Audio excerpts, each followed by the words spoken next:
And yeah, I think we're ready.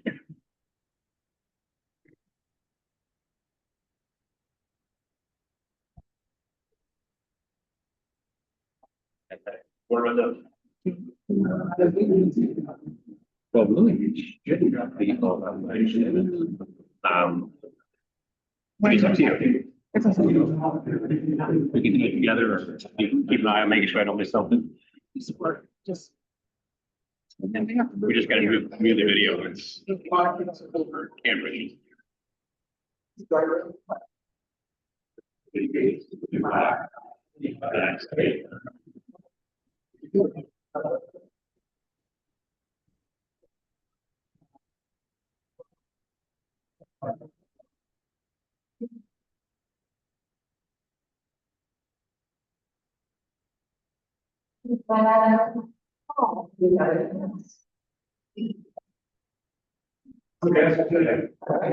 How about the kids?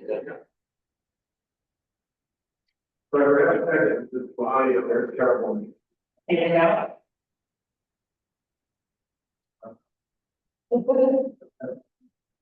That's got you got $33 on the boat lot, then you can make it break.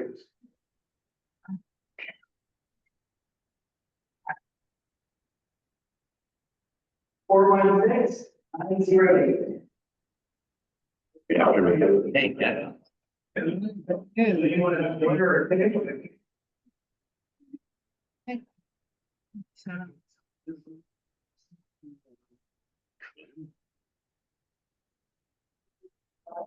The only V is like it's Wi-Fi. Can't-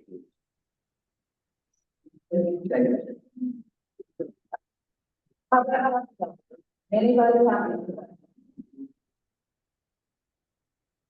You start this now. Yeah, you.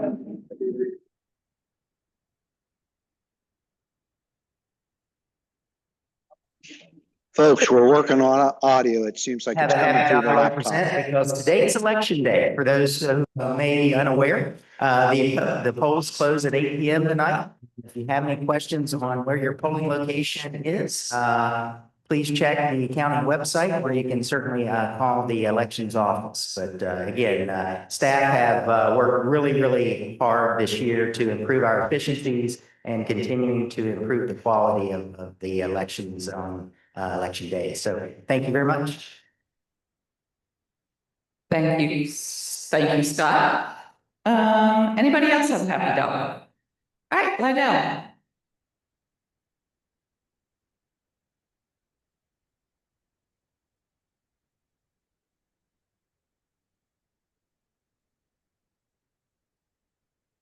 Good morning. I have 5 happy dollars this morning and an invitation. This weekend, the Ryan Observatory is having our Veterans Day open house. Our guest speaker is Lieutenant Colonel Harrison Malloy, who's going to come and talk to our group about the military space program, Space Force, and some other things going on with the military with regards to space. So if you have some free time Saturday, come on down to Oakwood and Muddy Run Park and see what we do down there. Thanks. Excellent, very nice. Anybody else? Okay, Chris.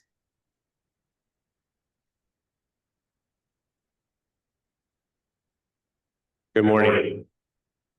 Sunday, I had the pleasure of going to a dinner that celebrated Catholic Harvest Pantry for their 40 years. And our Chris was a phenomenal force to make that all happen over the time frame. So she was the first employee, right? So I just wanted to get $5 for the 40 years that they've had success, and our fellow Rotarian Chris, who made it successful with the years and continues to make it successful in our communities. Thank you. I'll give you just a little piece of trivia that wasn't included on the video. But when I got hired, I was the first employee, and our president had a difficult time talking to everybody else on the board that it was time to hire somebody. So he made a deal with them, but neglected to tell me that during my interview, that I was paid as a private contractor. So the first time I got my check, I looked at the treasurer and said, Dick, you forgot to take taxes out. He said, no. I said, you're a private contractor. You got to pay your own taxes. So I called my accountant and I told him the situation. He said, well, you got to put this much money away every paycheck. I said, Fritz, that's half my paycheck. He said, that's what you got to do. He said, you got to pay your share of that Social Security and their share of Social Security. And he went on and on and on. So I literally worked till June before I actually made $1 working at the pantry. All right, today is history trivia.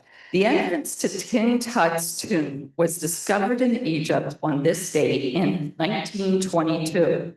It only took 85 years for the world to see his face for the first time on this date in 2007, when it was revealed to the public, when his face was revealed to the public over 3,000 years after his burial in the tomb. I thought that was kind of interesting. Wouldn't want to see the rings, but interesting. All right, there was an iPad issue the attendance last week, so I think we caught everybody that was here, also here last week. If you think of anybody that you sat with at your table that might not be here today, if you could let Paul know, because he's making a list of those people so we can get everybody credited.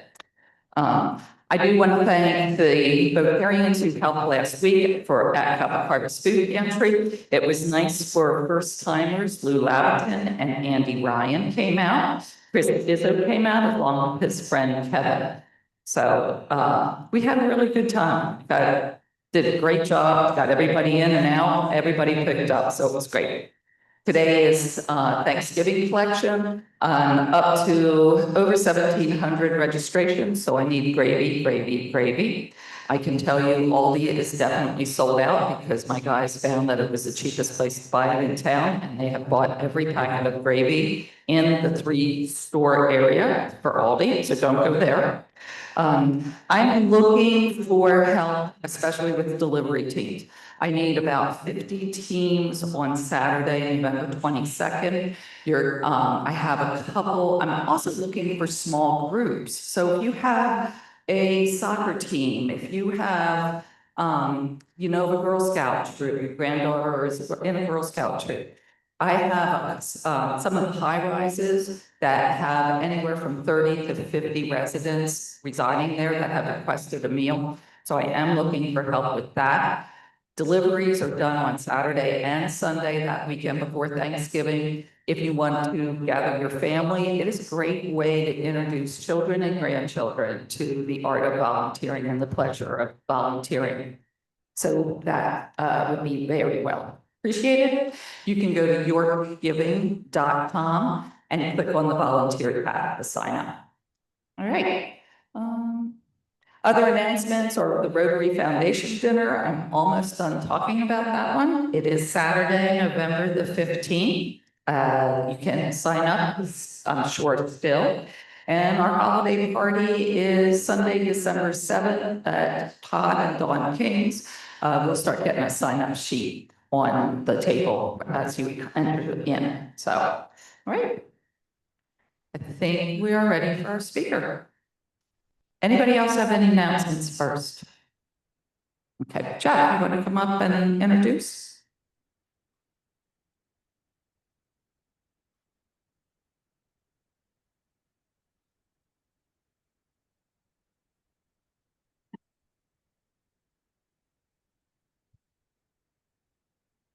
This side. There you go. There's such an echo with this microphone. Can people hear me without using the microphone? Might be clearer.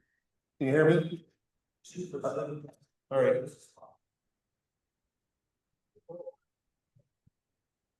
How's that? Any better? All right, well, it's with pleasure that I would like to introduce our fellow club member, Lou Lavington, do a presentation today on the four chaplains. Lou is a longtime New York County. He was very active and has been, and is still very active in sales and franchising around the New York community. Very well-known individual, but he's dedicated a lot of his life to promoting the history and the legacy of the four chaplains. If you haven't heard the story of the four chaplains, it's very inspiring. And it brings a lot home to us here as York Countyans because Rabbi Good was from New York County, one of the four chaplains.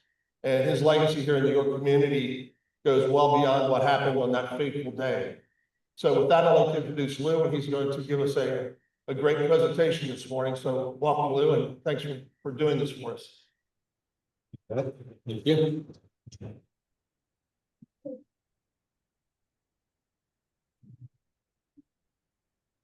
I don't think you're going to have any problem hearing my voice, so I'm lowering this. So thank you, everyone. Chris, Jeff, thank you. Wanted to appreciate the opportunity to be able to speak. Thanks to the AV department because I've been a pain in the you-know-what to them because I don't like the electronics, and you'll hear in a little bit. I bought a television with me to be able to do my video, a couple of short videos that we have. Today, we're going to talk about history. We're going to talk about local history and my family's long, I'm fourth generation family in this town, and this will go back probably to the late 1800s, and as I'll tell you about. You're going to see, for disclaimer purposes, you're going to see some videos today, and I put some pictures on the table. Maybe you might want to pass that around and make sure everybody can see it. I want you all to understand that the videos are made by Hollywood, and Hollywood has a great way of trying to embellish what really transpired. This was a catastrophic loss of life.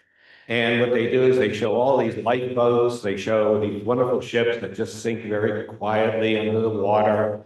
I want you to understand that this is a picture of the first rescue ship to the USAT Dorchester that arrived about 3 hours after the ship had sank.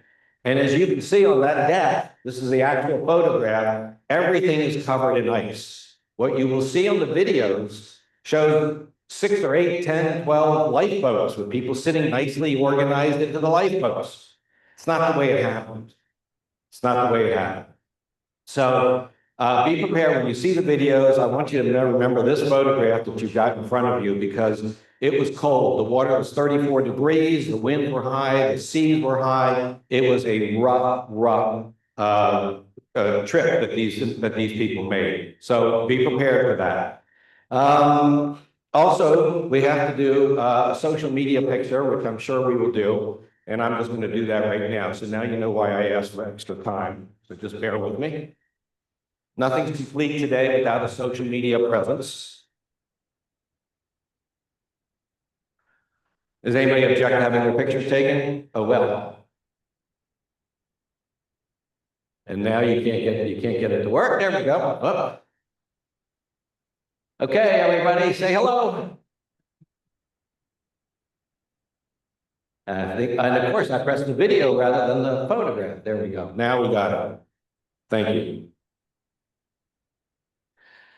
Lastly, before we get started here, I'm looking for introductions. Sorry, I am the sales guy. I am the guy who's going to try and, make sure you get my message across. I've done this about 40 times over the last few years, and as part of my retirement plan, which is coming up, this is going to play a major role in it. One of the things I do like to say is that I left the Four Chaplains committee because they're not doing the education. They're not telling the story of Rabbi Good, and I'm not speaking about them behind the back. I've had this conversation, with the entire committee. And if we haven't learned from what happened on last Thursday evening in Hanover, okay, anybody familiar with the Holocaust? Okay, which where's Don? Don and I just saw that, the video of Auschwitz. If we don't tell the story, we're never going to learn from our past. And so that's my mission and one of the things I want to do in terms of doing this. So again, we're going to do a little video. And by the way, I'm sorry, I missed one part of it. So I'm looking for introductions to the churches, the schools, the civic organizations. Take the flyer with you. I'd welcome any opportunities to get in front of people and tell that story. We're going to watch a 4-minute video, and this will give you some background, and then we'll start talking in depth, okay?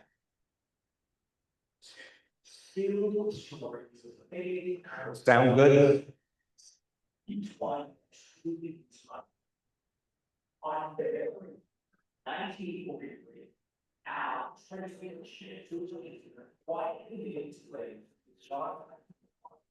The chief was carried military cargo and died to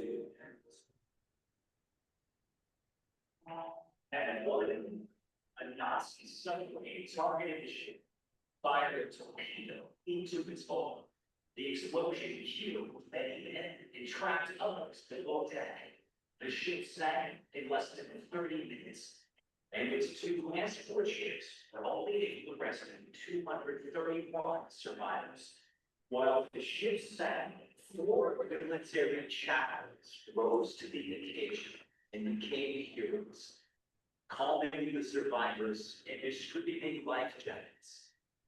Lieutenant George Fox, a Methodist pastor, Lieutenant Claude Foley, a Dutch Reformed minister, Lieutenant John Washington, a Roman Catholic priest, and Lieutenant Alexander Good, a Jewish rabbi. In the end, when there were no more life jackets to move around, the 4 chaplains removed their own and gave it to 4 other men. They would stay with the Dorchester and pray. As the ship went down, men floating on rafts could see the 4 chaplains linking arms and bracing themselves on the slanting deck. They bowed their heads in prayer as they sang their choir. A survivor named Grady Clark wrote, "As I swam away through the ship, I looked back. The flares and light everything. The bow came up high and shooting the The last thing I saw, the 4 chaplains were out there for the scene of the men. They had done everything they could. I did not see again." On February 3rd, 1951, the 8th anniversary of the event, President Harry Truman dedicated the chapel of the 4 chaplains on the grounds of the Philadelphia Naval Shipyard. At the dedication ceremony, President Truman said, "This interfaith shrine will stand through long generations to teach Americans that as men can die heroically as brothers, so should they live together in mutual faith and goodwill." 4 years later, in 1954, President Eisenhower added this sentence, "And we remember that only a decade ago, along the transport of Dorchester, 4 chaplains of 4 faiths together willingly sacrificed their lives so that 4 others might live. Today, as then, there is need for positive acts of recognition that faith is our surest strength, our greatest resource. Whatever our individual church, whatever our personal creed, our common faith in God is a common bond among us. Together, we thank the power that has made and preserved us a nation. In 1998, the United States Congress honored the spirit and sacrifice of these 4 World War II heroes, Fox, Foley, Washington, and Good, by declaring February 3rd, 4 Chaplains Day in America.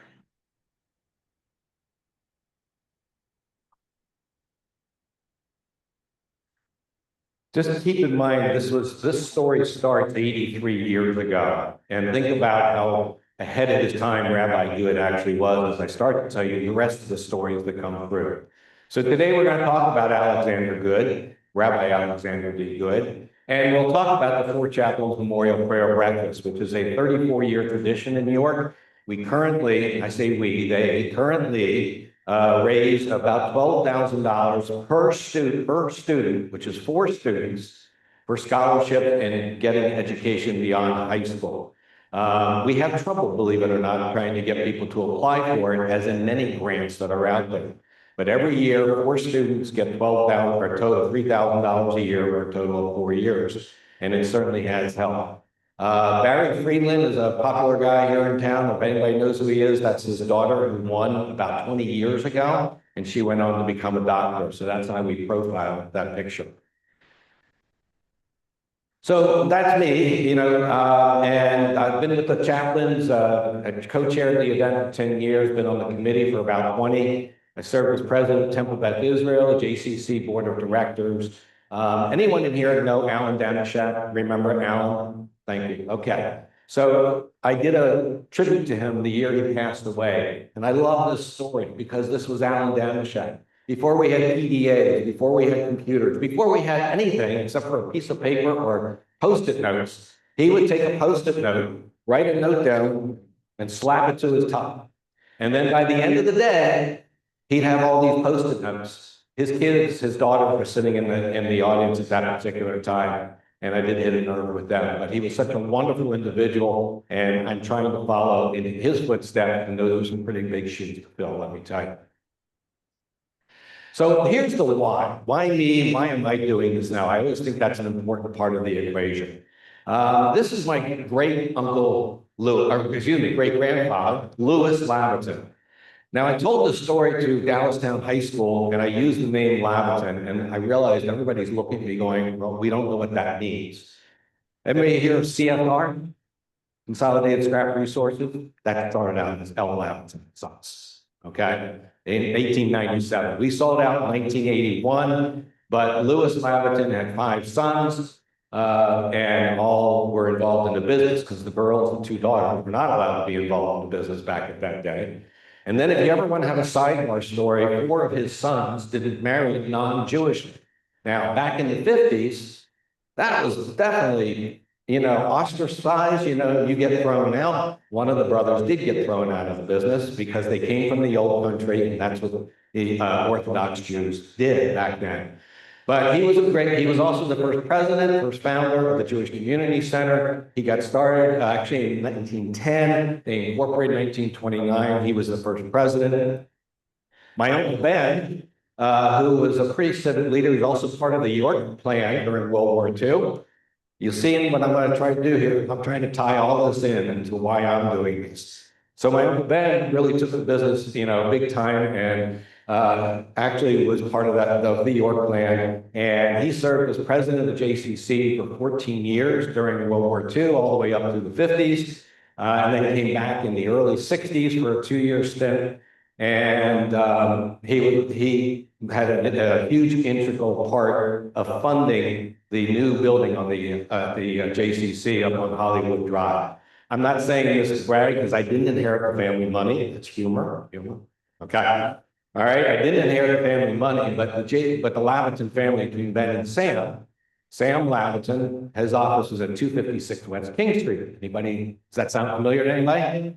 That's the new home of Logos Academy. The little office perimeter on West King Street was my Uncle Sam's office, where he sat in that office for probably 60 some odd years. And he was the one who followed the metal. Back in then, we didn't have a ticker tape. We had magazines that we got to follow the metal prices. But he was there as well.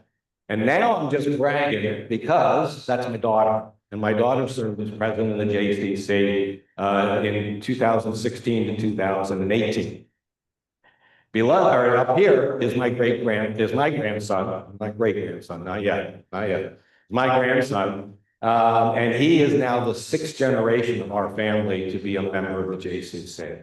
So this is the why and why it's so important to me, and why I'm starting the relationship with the History Center. We're starting all kinds of things to preserve history within New York, because there's only about a half a dozen of us who can actually remember back to the Gordon Freiberg days, the Alan Danishak, Ben Laverton, Louis Laverton.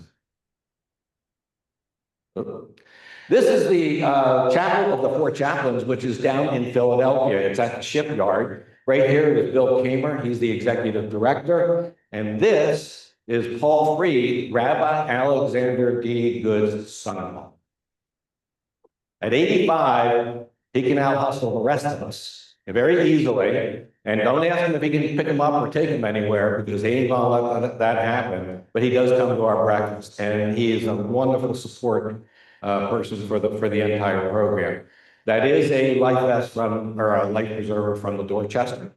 And incidentally, it says SS, where it should have been a troop carrier. It should have had the T into it.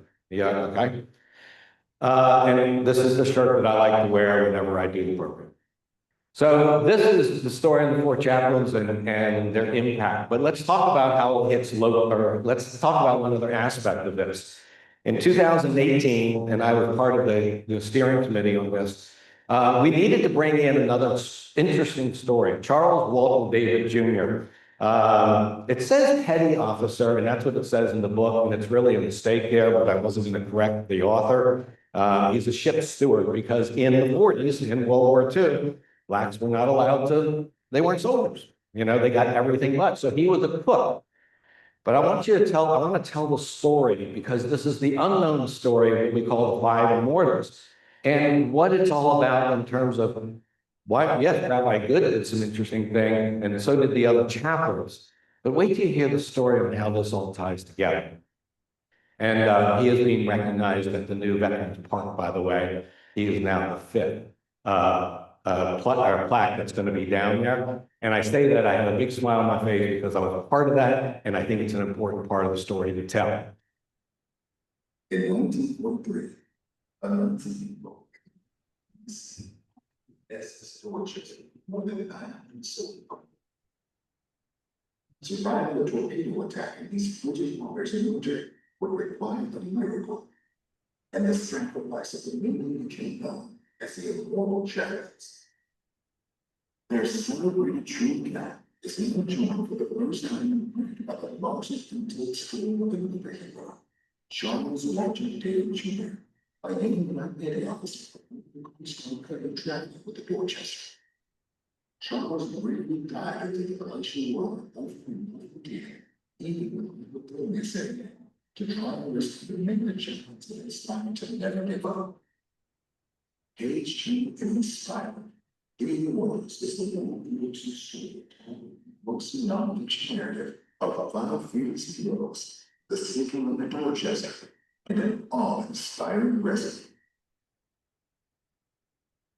Stephen Collier is going to be the speaker at the ribbon cutting, which is going to be Memorial Day this year, or 2026. And he's the one who wrote this book. Charles Walton David, and they said they jumped into the water. I mean, if you listen real carefully to some of it, what they did is they had ropes along the side, because you were talking about ships that were pretty high up. And we're also talking about diving into that ocean that was 34 degrees and had ice everywhere, okay? And he was accredited, him and someone else I'm going to introduce you to very shortly, the XO officer, I think it's called, and his name was Andrews, are credited with saving 93 of the 203 survivors. So what they did is they went into the water, they pulled the soldiers, because that's what they were, soldiers, they pulled them over to the rope. From the rope, there were cartoons that are actually printed that show that then the rest of the men from the rescue ship, which arrived 3 hours when after the ship was already beneath the water, and pulled these men up. He died March 29th, and I know that because that's my birthday, but not 1943, much later, much later. But he died in 43. And I went to actually go see his grave. He actually was buried in Greenland for many, many years. And then the Coast Guard, for whatever reason, once this story became more famous, and you'll see much more of the documentations coming through, they actually transferred his body to Long Island, to the National Cemetery in Long Island. I went out to go see it. Interesting enough, his granddaughter, who I know lives in Annapolis, never knew of him. They never told him, that family, that they transferred the body. So now they know that that the body is in Long Island, And it was really an amazing experience, by the way, to be there and to be with, to be that close to him. But he is credited with saving 93 lives out of the 203 survivors. Oops, sorry. So this is the picture, again, I want to come back to the realities of the situation. This was a picture that his daughter, a granddaughter, excuse me, gave me. And this is on the front of the ship of the Comanche, the USS Comanche, which was the first rescue ship. So I don't want anyone here to think, by the way, only 2 lifeboats made it off the Dorchester. And did you see in the movie, the little slip that I did? They had what, 10 or 12 of them in the water? That's not what happened. It's not what happened at all. So this is actually a picture of what it would look like. Right here is Lieutenant Andrews, who was the XO of the USS Comanche. And this is Sharon David's mother. I'm sorry, I'm going to get this wrong. Grandmother, okay, who was married to Charles Walter David. And this was Sharon's father, okay, who just recently passed away. And they were presented an award. The story, the reason I put this slide into here, the ship had got rescued as many as they could of the survivors. And they started to pull up the ropes. They started to get ready to go. And Charles Walter David realized that Lieutenant Andrews was not on the ship, excuse me, and went back down and looked for him. He got caught up on some ice. And so Charles Walter David rescued him as well, and was there to be able to present to his family. I don't know about you, but that's been shivers up my back to what really transpired. Anybody know what this is? I don't have a reward for you, but it's first come, first serve. Come on. Look familiar? Thank you. Rabbi Good, at age 13, or right before bar mitzvah, 13, okay? And the story gets told by his family, whether it was a 3-mile walk to, it's like the fisherman's story. We start off with fish is this big, now it's this big, and then it gets bigger. But he and his father, who was a rabbi, walked to the grand opening of the Tomb of the Unknown Soldier. And it was at this stage of his life that he decided he wanted to serve in the military and he wanted to be a chaplain. And that's what it is. It was September 21st, 1921. By the way, I got to do the last presentation I did was September 21st. So it was kind of a fun day to be able to say that. This is an interesting one I just like because Alexander B. Good, what people don't know and what the Jewish community didn't want to say, but this is 83 or 84 years later. Rabbi Good was a confrontational man.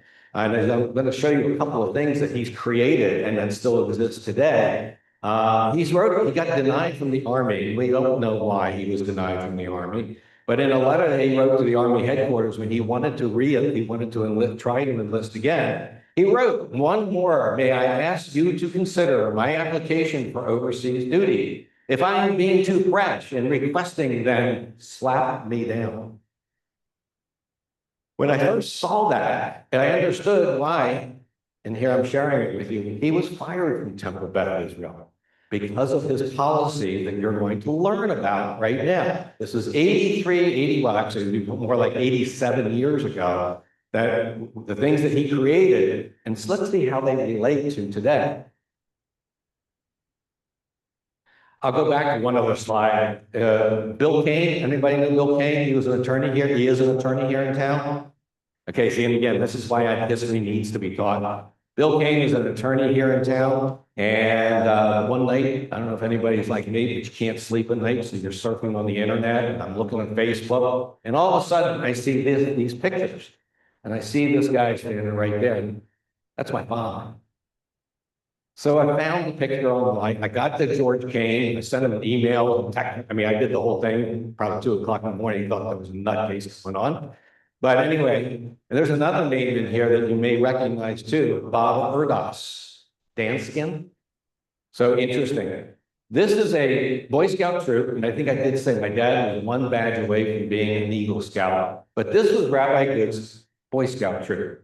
And there was some names in there. Some of these folks that I wrote when my dad passed away 15 years ago, wrote some notes to him.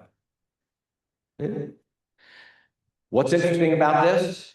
Rabbi Good started the first non-denominational Boy Scout troop. Back prior to 1937, you were Jewish, you went to the Jewish Boy Scout troop. If you were Catholic, you went to the Catholic, whatever